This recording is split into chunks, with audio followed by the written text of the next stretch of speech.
tavern on the edge of town that had been there for generations. In the last 10 years, there was a standing offer to anybody who came in. They had hired a real strong bartender, and he could take a lemon and squeeze it. Where nobody else, if anybody else, the standing offer was that anybody else that could squeeze a drop out from that lemon after he had squeezed it would get $1,000. It wasn't a bet, it was just an offer. So a lot of people tried. In fact, they had people come from other counties to try this offer, see if they could get an easy $1,000. They had weightlifters, all sorts of, even strongest men competition came there, and all of them tried, and none of them could squeeze another drop out of that lemon. So one day, they're all hanging around, not too many people are taking up on this offer because they've all tried, all the big strong men have tried, and this scrawny little guy comes in and says, I see that offer on your back of your wall there, and I want to try it. And of course, everybody in the bar started laughing and saying, no, everybody's tried this already, what are you trying for? And so he said, I still want to try it. So the bartender squeezed all the juice out of the lemon, handed it to the little guy, and the little guy picked it up and squeezed, and 6 drops came out. 6 more drops. Everybody, of course, stopped and said, what is going on? This little guy, after all these strong guys, can do it. Finally, somebody can do it. So he accepted his $1,000, and as the bartender was paying, he said, well, what is it you've done to get yourself endurance-wise ready to do this? Because nobody's been able to do this for over 10 years. And another guy said, what do you do for a living? And the little scrawny guy said, I work for the IRS.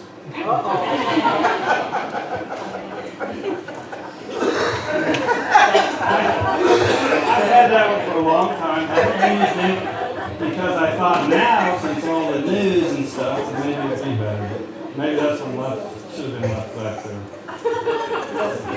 Anyway, let's say it's the truth together, please. I am a child of God. I am deserving of good in my life. I am accepting my good now. You know, sometimes we make, as far as Francie and I and all ministers, make lessons for the day that are one more for us than the congregation. And, you know, this can probably be said for me. And so today's lesson is titled, You Are So Beautiful.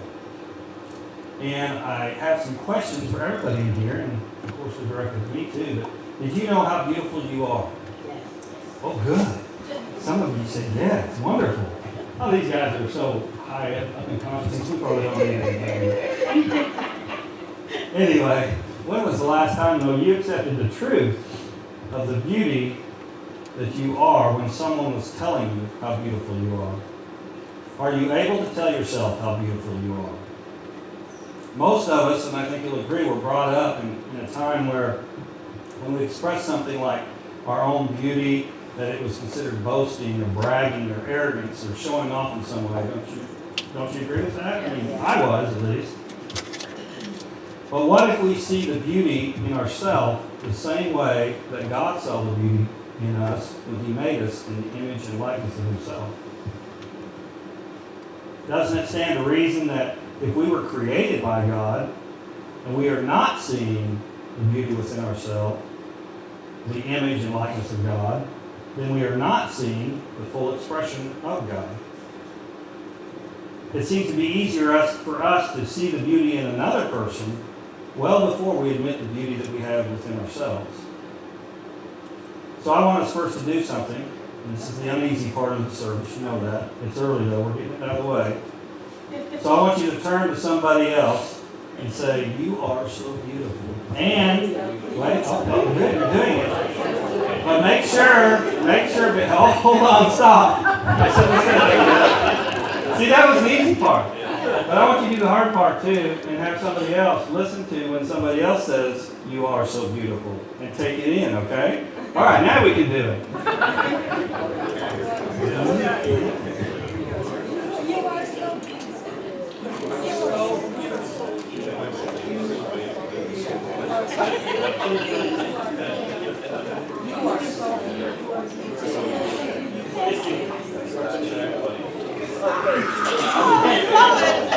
The more time you say it, the more it's fun.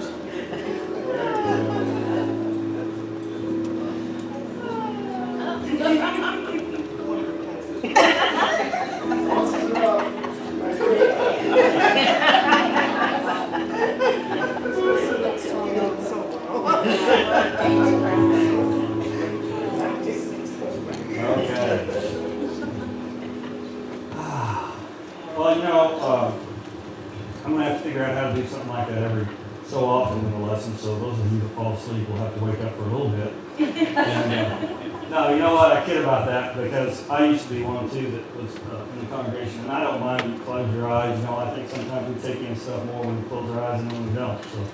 So, heck, do whatever you feel is comfortable to do.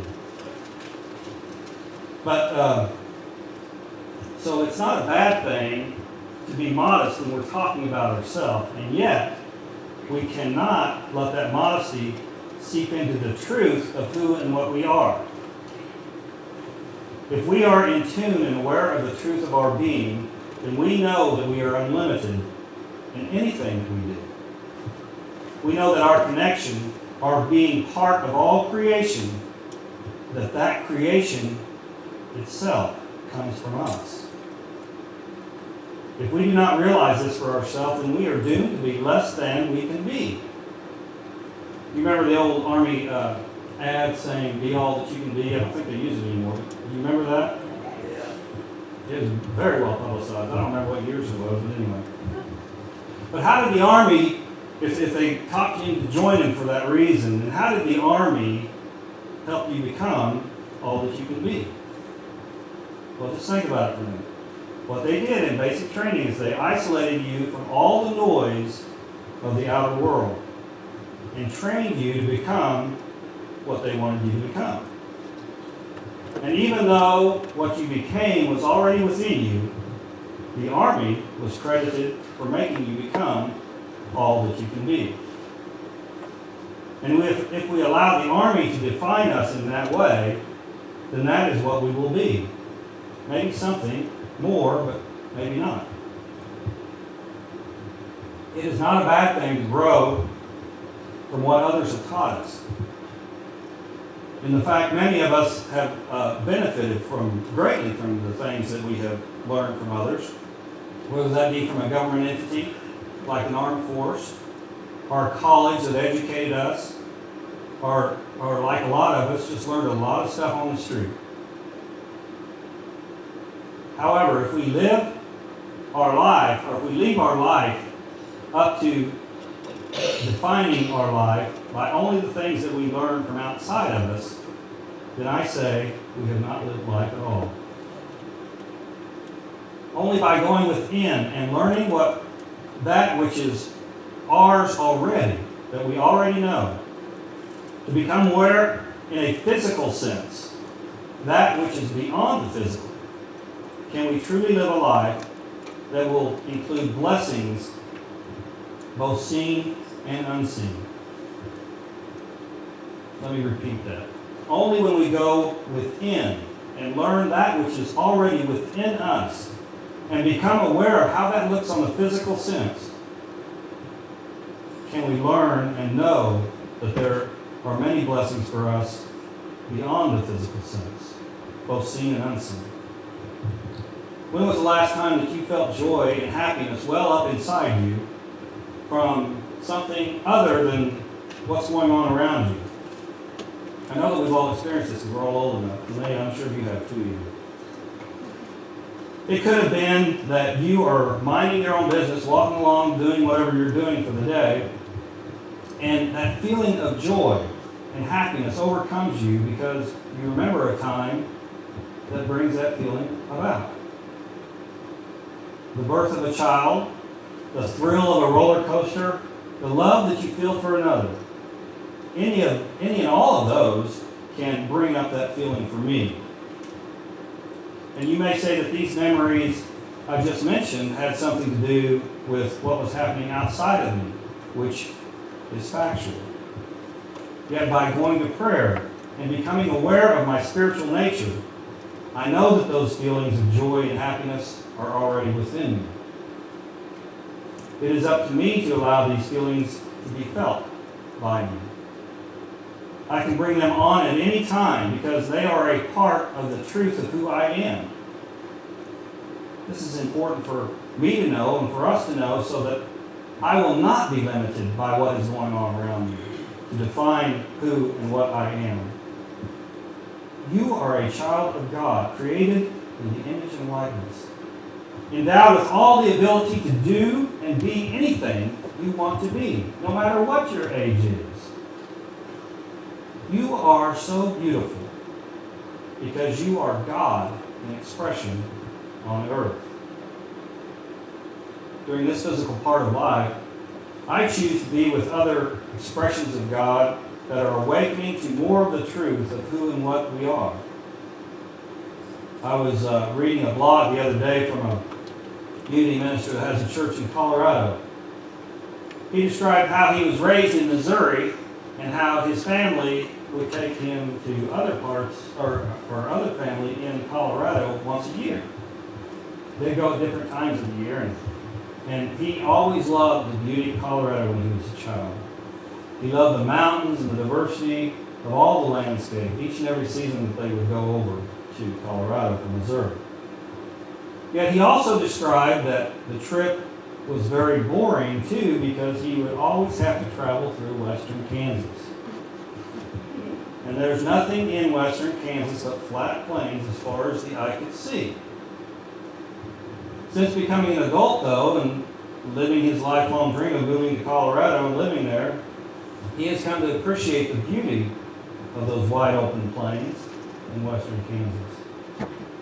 So when he visits his folks or anybody back in Missouri, which he's actually doing this week, living in Kansas for many years myself, I know that I have an appreciation for those plains of Kansas. And to the unopened eye, western Kansas can seem like a drudgery. Yet simply by allowing our eyes to open more fully of what is in front of us, we will see just how obvious the beauty is that creation has made. Because depending upon the time of the year in western Kansas, there is either wheat swaying in the wind or sunflowers, fields full of them, as far as the eye can see, facing the east in the morning and the west in the afternoon. Or during those winter months, all those plains seeming like there's nothing out there, if we know and we just imagine all the seeds that are getting ready and doing what they need to do to burst up out of the ground. So growth is always taking place, whether we can see it with our physical eyes or not. We can trust and know that the seeds are growing and doing what they need to do to give us those full fields of harvest. And that is the way it is with our spiritual understanding in life. There is something ready to grow within us and wanting to sprout out. Yet are we providing the fertile ground for this growth to take place? When we come across a place in life where it seems flat and boring, are we just seeing flat and boring? Or are we willing to trust and know that the seeds that we have planted and growing within us are preparing for a harvest?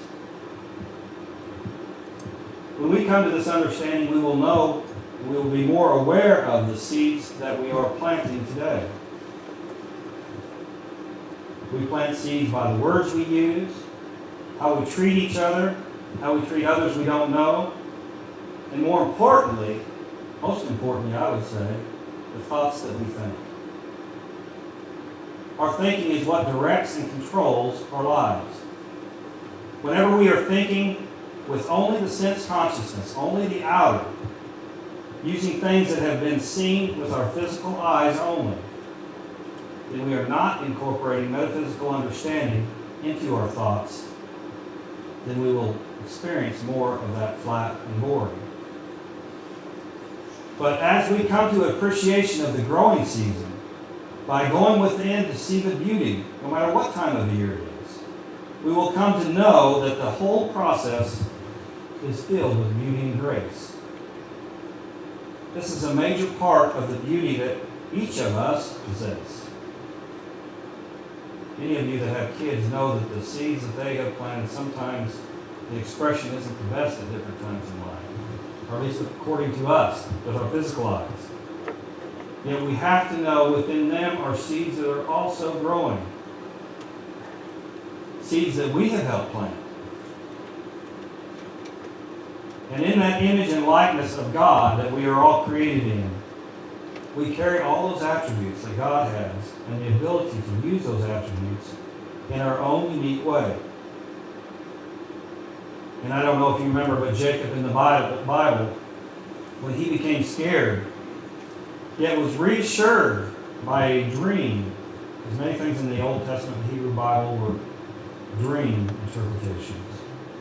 But from this one, he said, from Genesis 28:16, surely the Lord is in this place, and I knew it not. I don't know about you, but I've been there before, and the only time I can say that usually is looking back. Surely the Lord was in this place, but I knew it not. I remember when our son Jesse was a boy in Sunday school preparing for the Christmas play. And he had, Francie actually was leading that play, and he was very good on memorization, still is. And so he was acting out the part of Jesus riding into Jerusalem. He had many lines to memorize, in fact so many that I probably wouldn't have been able to do it. I'm pretty sure I wouldn't have been able to do it, but he was scared to be in front of so many people. Yet he came to the understanding that not only are the people he is going to be in front of people who already love him, he also understood that what he needed to do, the ability was already within him. Surely the Lord is in this place, and I knew it not. That quote refers not only to the outer circumstances that we find ourselves in, it also refers to what we are in truth inside of us. God is omnipresent. We all believe that. And let's not forget, God is both inside and outside of us. That's what omnipresent is, everywhere present. During ministerial training, we were required to have so many meetings with a psychologist. And I don't understand that. I don't know why they put ministers through psychology. But anyway, it wasn't training, it was checking us out. Which is a good thing. But I enjoyed talking to one of these guys because most of them were women, and it didn't really have to do with that. But this guy that I liked talking to was a minister in a different Christian denomination, but he was a psychologist. And he always would give me his unique perspective of what we were talking about. So I really kind of enjoyed getting with him. One day he asked me a question, though, and my answer, and after my answer, he said a common phrase, herd immunity. I know that y'all have heard of this. It's all good. I've heard it probably other than unity, too. It's all good. And the guy was really surprised when I said that's not true. I could see that he was really interested in because he's waiting. He's waiting. What do you mean that's not true? Because you're a minister. If you're a minister, by God, you better believe that's true. But I went on to explain to him. I said, not everything that happens in life is good. But good can be attained from everything that happens in life. Do you see the difference? Not everything that happens in this physical form is good. But good is in every situation because God is in every situation. I so admire the people who have a loved one be murdered and they can forgive the murderer. I mean, that just takes such an awareness of life beyond what we just physically see. I really don't know if I could do it. But no matter what happens in life, God is there. God is in the midst of the people and everything involved in whatever is happening in our lives. So good is there. Good can be learned from what happened. Yet an act that is taken may not be good, because it was an act only done from sense consciousness, not seeing the beauty in the process. There is only one you. And you are unique and beautiful. You are created by God. That is only an expression of God through you. If you do not express your uniqueness, then the world and the rest of us do not get to experience a part of God in the physical form. We need you to express. We need you to know the truth within you. We need you to know the beauty that you are. There is a part of you that is absolute, perfect in every way. Your spirit, the soul that lives on after this physical life. That is the part of you that is the seed to your regeneration and the regeneration of this human race. In our absoluteness, we are unlimited. We recognize the beauty that we are. We recognize the beauty that others are. We recognize the beauty that everything is. But this seed must have fertile ground in our mind to allow it to grow in our demonstration that we call life. We have the choice to see the beauty of it all. We can choose to allow the absolute to become our reality fully.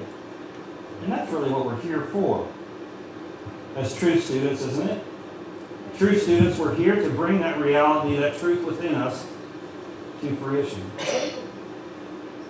We can choose to allow that to happen and benefit by learning the blessings of both inside and out. And to the extent that we do this, we will manifest a reality that we may only have dreamed of to this point. You are so beautiful. And that beauty expresses more and more into your life and manifests as you go forth from this moment. So it is written, so it shall be done. God is blessing you now. Amen.